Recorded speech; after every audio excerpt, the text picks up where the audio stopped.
Hey, how you doing? This is Craig Beck, the Stop Drinking Expert from stopdrinkingexpert.com, and welcome into another episode of the Happy Sober Podcast. Just a reminder that most people who worry about their drinking spend years worrying about their drinking without ever doing anything about it. Don't be one of those people. It doesn't work out good in the long run. Go to the website now, stopdrinkingexpert.com, and sign up for today's free quit drinking webinar, where I will give you a copy of my best-selling book, Alcohol Lied to Me, as a gift just for turning up. So, getting a bit chilly here in Cyprus now. 17 degrees. Celsius. I'm not sure what that is in Fahrenheit, but I've got my jumper on. It's getting cold now. And the question for today's episode is this the worst time of year to quit drinking? Are you better off waiting until the new year when all this is over with and you can maybe do it as a New Year's resolution? So let's talk about that here and now. Before we do, I just want to talk about an email I got from somebody who just started the course a few days ago. He'd been thinking about doing the course for months, and he finally bit the bullet and went ahead with it. And he emailed me in a panic. He said, Craig, I've been doing your course for 2 days now, and I'm still drinking. What's going on? And that's a question I'm surprised that I get quite often, because that's a bit like saying, well, I've been to the doctor. He's given me some medicine. I haven't taken it yet, but I still feel ill. What's going on? You got to take the medicine. Take the medicine and then see how you feel. And it's not a case that you do the course and everything's fixed. Everything's amazing. All your problems have gone away. It doesn't work like that. It's different for everyone. There will be a penny drop moment. Now, it could be the first time you go through the course. Some people don't even do the course. They just buy the book. They read the book and go, oh my God, I never thought about it like that before. And they stop drinking. Some people do the course 10, 20, 30 times before the penny drops. Look, this will work for you, my friend, but you've got to do two things. You've got to give it 100% passion and 100% commitment. You cannot half-heartedly quit drinking, because this is a powerful internal war that's going on. This is civil war in your head. Half of your brain is saying drink alcohol, the other half is saying it's killing you, stop. And that battle is a fierce one. It's not one that's going to be easily won. So the only thing that will work is 100% passion and commitment from you. Say to yourself now, I will beat this. I will get my penny drop moment, and you will. I've been doing this long enough to know that. All right, just wanted to touch on that. So let's talk about this bad time of year to quit drinking. Because this time of year, we've got all sorts of things going on. We got, Thanksgiving, and we've got Christmas, of course. And then after Christmas, you've got that hiatus, that week between Christmas and New Year, where maybe going to work, maybe you don't. Even if you do, you don't do much work. You've got relatives visiting. You're doing stuff that's out of your usual routine. And then bang, New Year's Eve, the ultimate drink fest. So there's so many obstacles. There's so many hurdles. Is it best to wait to the new year? And the short answer is that's kind of what we call inside-outside thinking. When you're inside the bubble of unreality that is alcohol, you still see it as a benefit. So I'm trying to answer this question from your point of view here, okay? From my point of view, and from anyone that has stepped outside the bubble, the short answer is, hell no, quit now. And what I always say, if you want to know what you're thinking is rational and logical or complete nonsense, just change the drug. So imagine this was a podcast episode that we're talking about giving up heroin. Would my conclusion, knowing how devastating heroin can be to your life, would my conclusion be you should stop now or carry on your heroin use until January and then deal with it? You see, when you change the drug, it becomes obvious what you should do. If you've got heroin in your life, if you're injecting yourself with this poison, the sooner you stop doing that, the sooner your life gets better.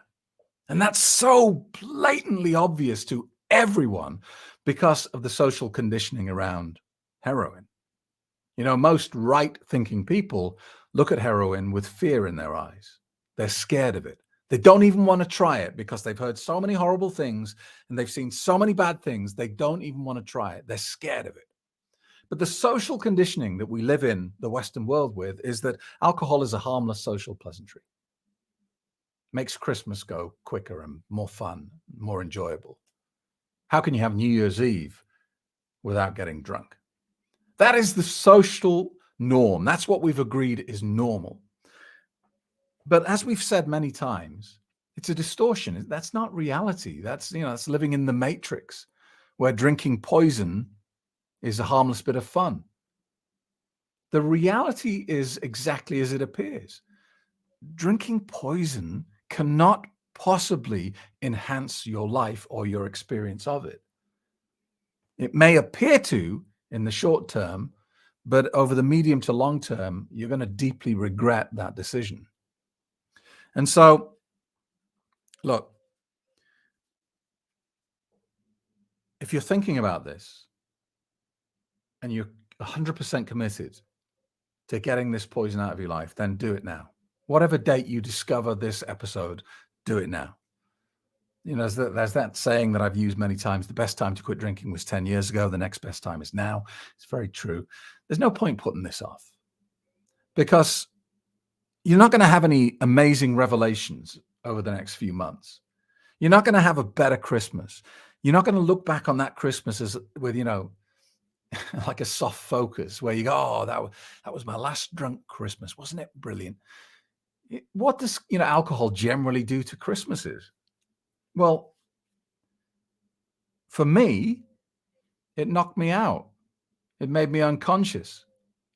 And because it was Christmas, I had a valid license to start drinking at 9 o'clock in the morning. My wife would pour me a glass of champagne and I'd go, oh, well, it's Christmas. I'd be drunk by 11 o'clock. I'd have a little bit of time playing with the kids in their presents. I'd be a zombie by lunchtime. By the time I'd eaten my Christmas dinner, my gut, forget about it. I could do nothing apart from lie on the sofa. I mean, how is that a beautiful, magical day with the family to slowly get unconscious through the day until you can't function? That's what we've agreed is normal, but it's not the best use of your time, especially if you've got young kids, if you've got family around.